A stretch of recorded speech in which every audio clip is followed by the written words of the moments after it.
My name is Steve Kilburn. I am one of the members of the Hope and Healing Planning Committee. I also serve on the Addiction Response Ministry, and I am the chair of the board of directors at UPMC Chautauqua WCA. And I say that because in all of those capacities, it's my happy privilege to be able to introduce our next speaker this morning. I know Andy O'Brien is known to probably many, if not most of you here this morning, but for those who may not know Andy, he is the Director of Outpatient Mental Health and Chemical Dependency Services at UPMC Chautauqua WCA. In fact, Andy has over 40 years of experience in mental health and addiction treatment and prevention.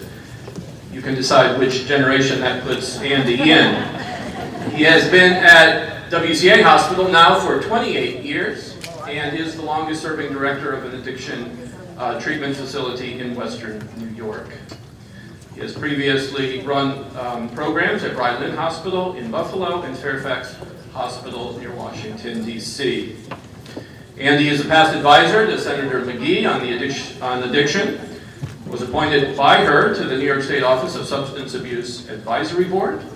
He currently serves on the New York State Hospital Association Behavioral Health Task Force, the County Executive's Steering Committee on Substance Abuse, the Mental Health Association Advisory Board, and has recently been elected to serve in the position of co-chair for the Western New York Regional Planning Consortium Board of Directors.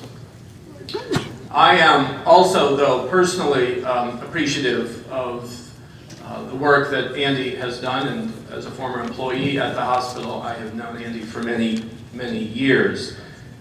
And I, like many of you who know him, recognize the vision and the energy that he has brought over these 20 plus years at WCA, the vision and the energy that he has brought in shaping addiction and mental health services here in our region. In fact, I don't think it is too much to say that this region owes a debt of gratitude to the work that Andy O'Brien has done here.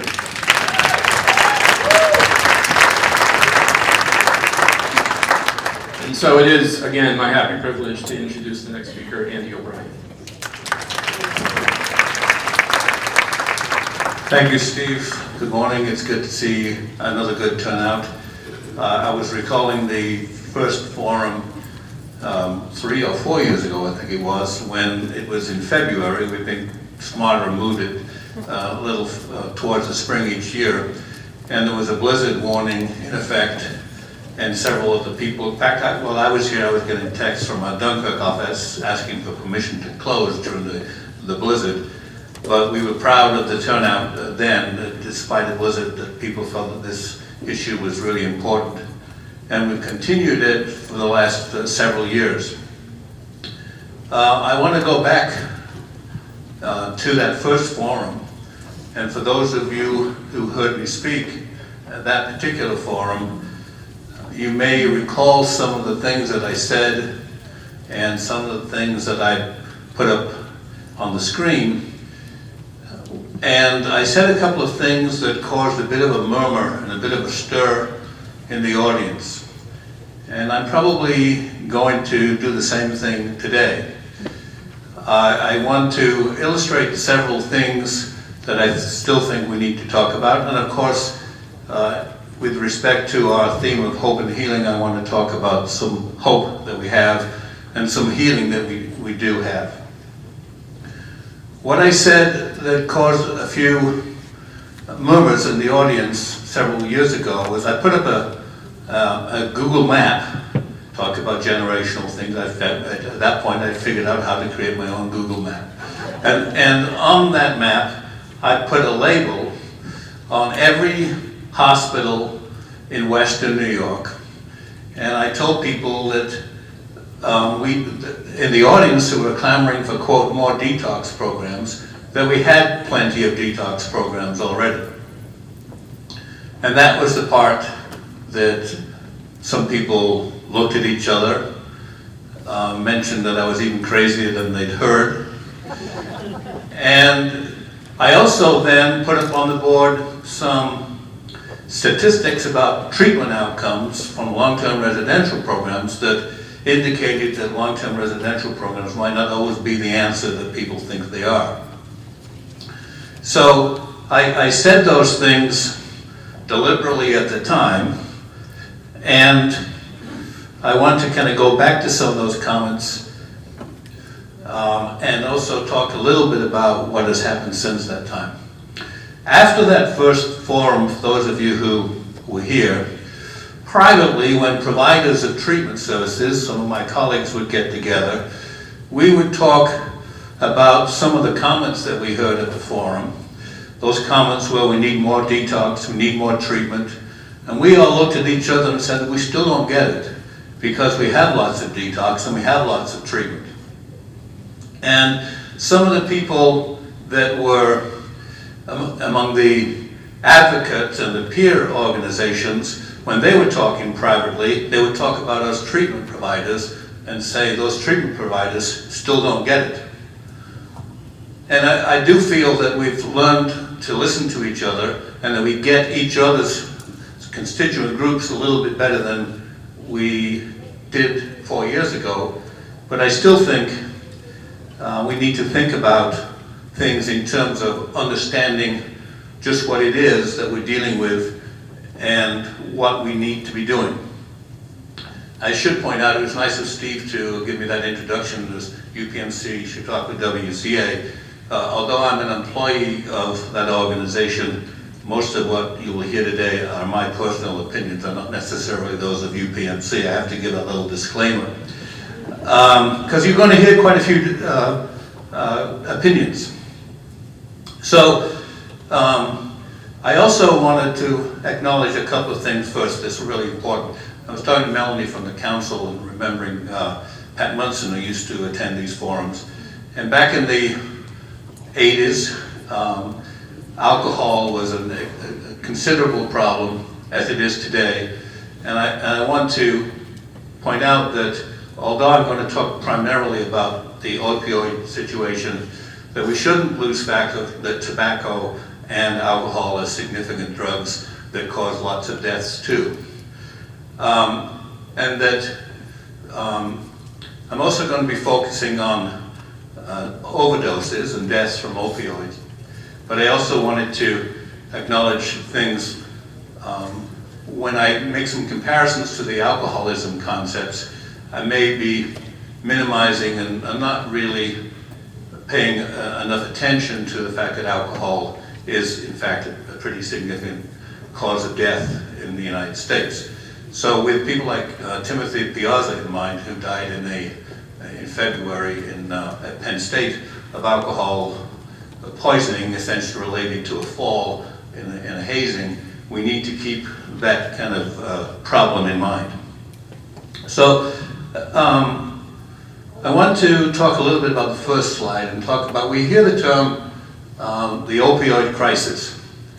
And somewhat flippantly and a little sarcastically, I've occasionally said that there isn't an opioid crisis. Now, obviously, particularly with this week in mind where we've had several deaths that we've read about and seen in the media, we know that it really is a crisis. But I wanted to talk a little bit about do we really know what the crisis is? And I also wanted to start out with a little bit of a definition.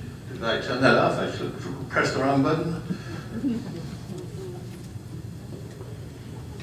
I pressed the...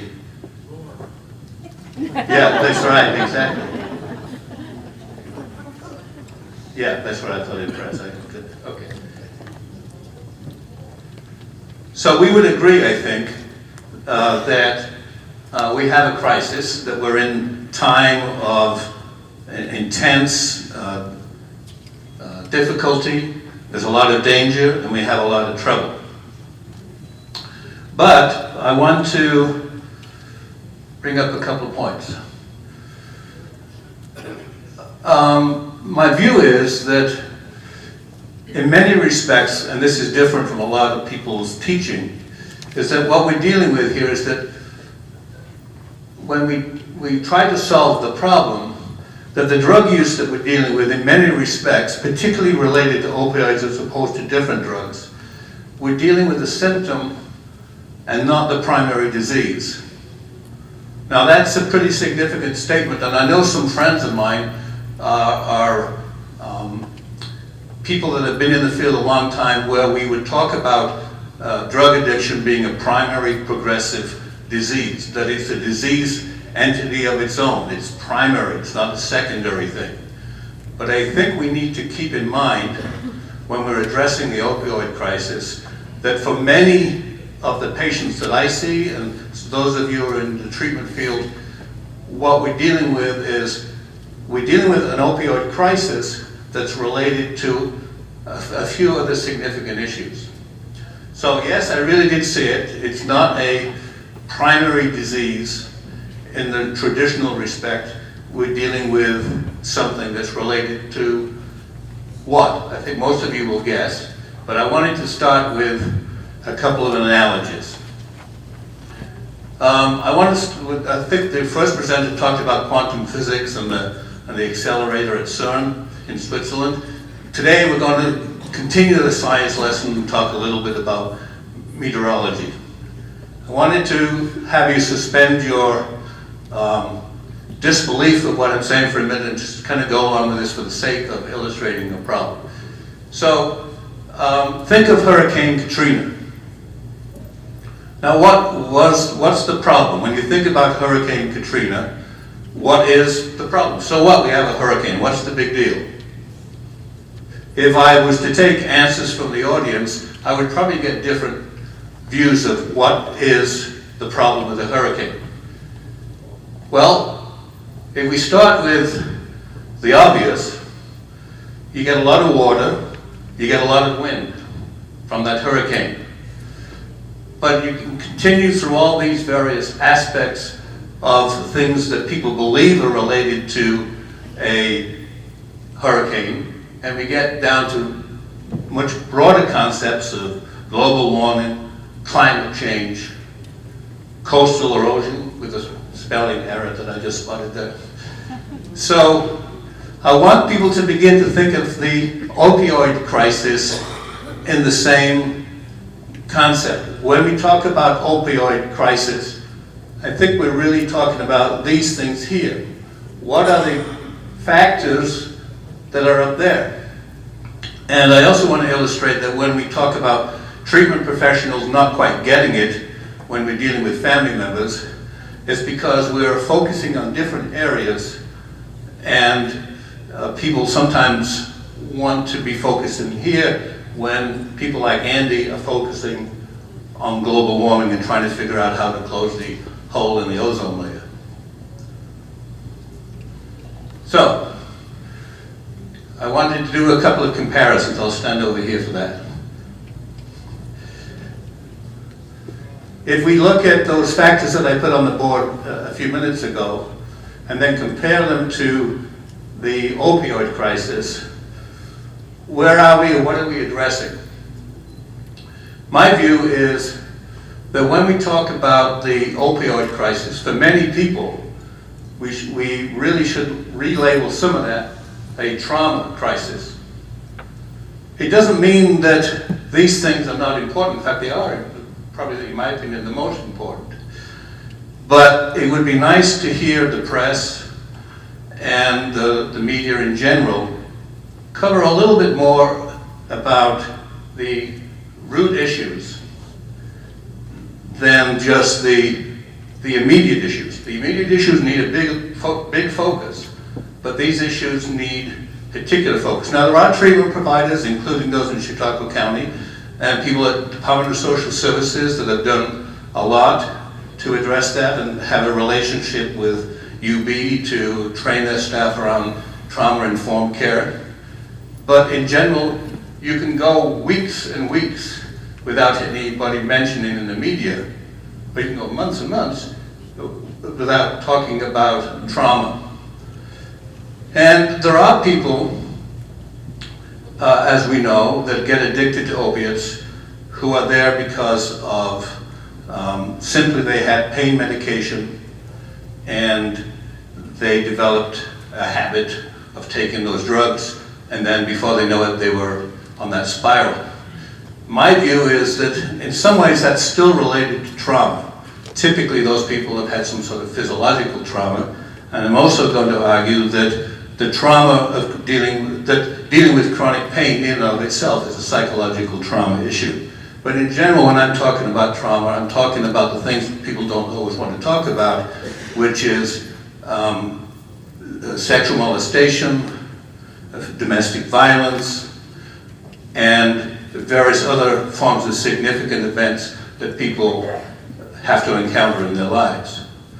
When I talk to the patients in our inpatient rehabilitation program, and I know I have some staff from our outpatient services here as well, Heather and Diana and others several years ago would bring to my attention that most of the people presenting to our outpatient programs with opioid dependence were people with significant PTSD and other related symptoms, or sometimes people with generalized, well not generalized, but significant anxiety disorders. If you were to go to our inpatient rehabilitation program and listen to the patients there in a group therapy session, not everybody is there and has a history of trauma, but almost all of the opioid dependent people will describe a history of trauma. So when we are dealing with the opioid crisis, we need to keep in mind that we're dealing with a trauma crisis that is significantly problematic. And these various areas are kind of constituent groups of dealing with the problem. So why did I think about Hurricane Katrina? I'll go into the next slide. With Hurricane Katrina, what do you remember of Hurricane Katrina with the beginning? Anybody? What were the images on TV? What was that? Devastation. I'll get back to that one in a second. Devastation. What else? Help. Remember those signs on people's doors? On the roofs? That's what we were hearing several years ago at this forum. That people, family members, people who lost loved ones, were essentially putting signs on their doors and on their roofs saying help. And people like me were saying, well, there's plenty of help available. But just like in Hurricane Katrina, the help wasn't always in the right places and available at the right time.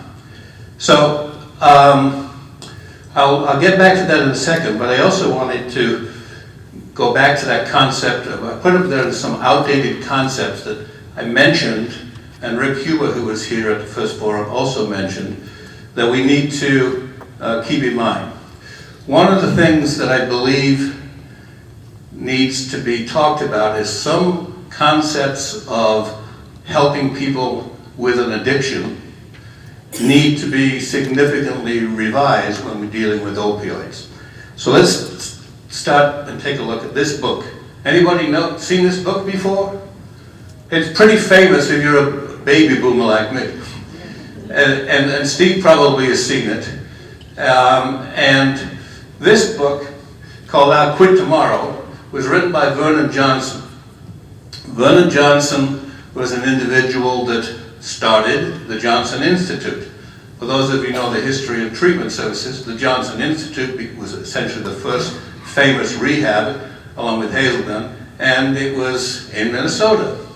Hence the Minnesota model, which was essentially stolen from the Oxford movement and the AA movement.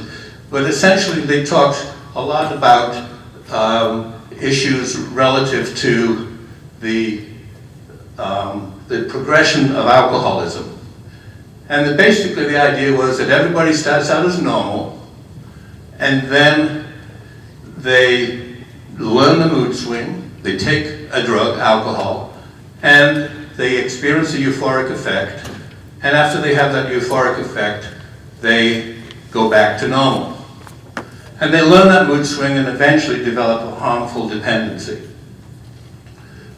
And some of you don't have to study this slide, I'm just trying to illustrate the issue. Remember this very famous illustration of the progression of addiction over a long period of time, and that people had to hit bottom. That's something that I really want to emphasize that we think a little bit about. Because out of this concept is, it takes a while. With alcoholism, it took a long time to get here. And hitting bottom was considered generally a good thing. In fact, you needed to help people hit bottom by not enabling and doing things like that. With opioids, we don't really have a long, predictable path downwards. And that when people hit bottom, it says somebody told me before we started, somebody in the audience lost a family member over the weekend to opiate overdose. So, and those things happen rapidly. The problem with this is that the treatment system, in many respects, but don't quite understand that what we're dealing with opioids is people who don't use to just party and to socialize.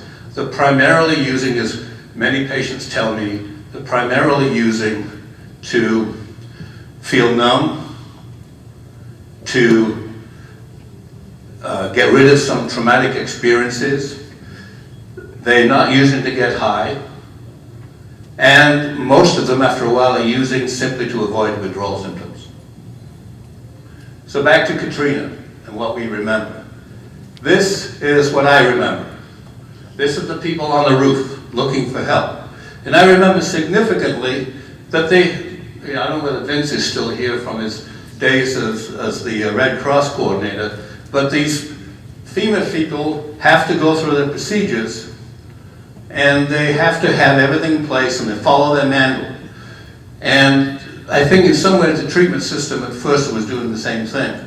People wanted help, and we were saying, well, there's a planning process, and you have to go through all the hoops, and you have to develop and be in the right place. You have to have a staging area, whatever terminology.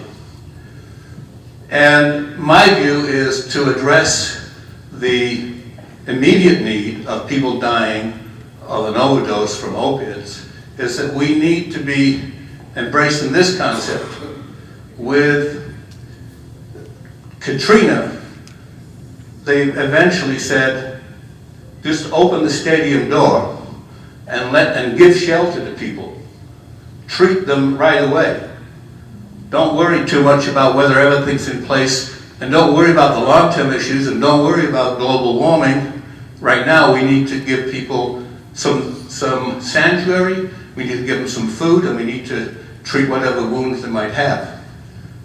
So this is an illustration, you don't have to study this, it's simply of what people like me go through trying to deal with regulatory issues and getting ready to provide treatment programs. When the family members want this, if you have a loved one that's dealing with an opioid, you want to hear that there's a place they can go to and not deal with, well, Andy's going to explain how the treatment system works. So basically what my view is that when we deal with hurricane opioid, we need to be dealing with the immediate issues of providing a safe place for people to go. We need to be doing things like safe injection sites. I met with our patients last week and asked them what they would say if they were here about how to prevent deaths. And several of them pointed out that the availability of drug testing kits where they can test their dose, which apparently they're doing out west in some places now, which is an interesting idea, so they can figure out what's in the drug, what potency it's in. We're talking about saving lives, and we're not talking about worrying about enabling people. We're not talking about whether they're really drug-seeking people. We're not talking about they need to accept responsibility for their disease and they need to work on long-term recovery. We're talking about saving lives. When you think about Ebola and you think about cholera and various other epidemics, hospitals open up their doors They have a plan, but they open up the doors and they don't worry about people's admission criteria. They offer the service to get people in. And we also need to challenge that stigma that when I talked to the patients last week and said, what would you do about the concepts of emergency rooms can't make it too easy for you? They said, we don't go to an emergency room drug seeking. We don't go to an emergency room because it's cold outside, which is one of the other things that I hear. We go because, first of all, if we wanted to get high, we can get heroin easier than anything else. We go to an emergency room because we want help. We need to get off the stuff, and we're worried that we're going to die. But many of the people, I don't think in this area that much, but many of the people in the region still have that concept that it's wrong to make that too easy for them. And I will point out that I think that these areas need to be worked on as soon as possible. And then the trauma issue is a longer term issue. But we need to work on access to care, the equivalent of fixing the levees. We need to develop effective child and family strategies. There are some interesting models of strengthening children and helping people in the school districts that we need to be implementing right now. I wanted to get to a couple of other points. So how are we doing? I think Vince mentioned most of the things this morning, so I won't go through all of that list. I do think we're on the right track. I do think that we've done a lot of things here thanks to some good leadership. I'm proud that UPMC Chautauqua WCA has been in the forefront of that and developing some services. We had people in the county mental hygiene system and social services and people in Evergreen and the council work together with us in terms of establishing more of an open door policy. We need to be doing the same thing for other hospitals. To address the opioid problem in Western New York, if there's a hospital, it doesn't need a certification to do detox. The 3 other hospitals in this county can do detox today legally, and in some cases they're obliged to. They often say that they don't do it. We need to change that. If somebody shows up and says, I need help, the answer should not be, well, we don't do it here. The answer should be, welcome, we'll open the stadium doors and get you in, and then we'll worry about whether you meet criteria.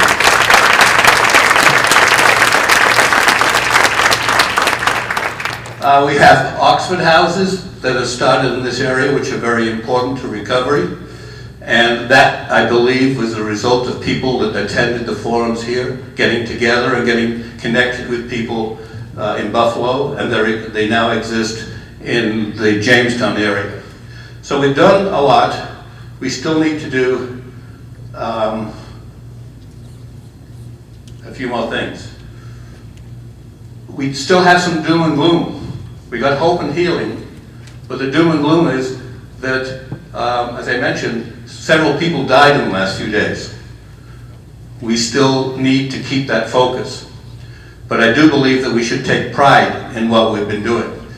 I wanted to, I'll go back to that slide for a minute. One of the things that some of my colleagues in Health and Human Services and various other coalitions pointed out is that we need to do things preventatively, such as what they're doing down in Baltimore and various other places, where if we're going to address anxiety and trauma, we need to teach effective ways for people to take care of themselves. And one of those things is to introduce some mindfulness practices and meditative practices in the school systems. That will have a much longitudinally, a much better outcome than some of the other therapies that we traditionally focused on. I won't play the video because we're running out of time, but one of the things, I've got to get closer to there we go. I wanted to talk a little bit about UPMC Chautauqua WCA. We're opening the residential program hopefully soon. We're waiting for the state to do a few things, but that's a plan, that's a go, that will happen, and maybe early 2018, possibly a little bit before that if things move really fast. I also wanted, though, to point out that I've been down to Pittsburgh, as one of my colleagues in there also has, and I think we're very lucky to have the resources that we now have associated with UPMC Chautauqua and UPMC in Pittsburgh. Example, in Pittsburgh, if you go to their emergency room and you need help for opioids, you get buprenorphine or other appropriate medications right in the emergency room. No referral like we don't do it here, but here's an appointment and you'll go there for a couple of days. They provide those services 7 days a week through their outpatient program, and they also have detox services on an inpatient basis. When you look at the fact that they also operate methadone services, which they're interested in helping us explore and implement in Chautauqua County, when you look at the fact that they have a 10-story building that's got nothing but mental health services and 220 psychiatrists, I don't know whether that's good or bad. It sounded good to me at the time. Now that I think about it, I have to step back a little bit. But the resources are tremendous, and one of the things that they talk to me about is they like to listen to us, so it's not just a one-way street, but they will help us develop the services that they already have tested out. They have a research department, they have a medical school, and I think it's probably, in my opinion, when we fully integrate the Western Psychiatric Institute services in Chautauqua County and do things perhaps with other agencies around, children's services, UPMC has several specific child specialty programs, including the Child Advocacy Program in Pittsburgh and the Child Welfare Services through the University of Pittsburgh. Those are the things longitudinally I think will help. But short-term wise, we need to go back to that concept that while we've got a hurricane out there, we need to worry about people on the roof, we need to worry about people with the help signs, and we need to get the helicopter to plunk these people off the roof and get them in somewhere. We need to do that quickly, and we don't want to accept people saying, in healthcare, we don't do that. As some people in this room have said, the opioid crisis is a health problem. It's not an addiction problem, it's a health problem. And we need to push and continue to be like several other folks at the Mental Health Association that have been noisy and getting attention to this. I think I've run out of time, so I'll leave it at that. Thank you.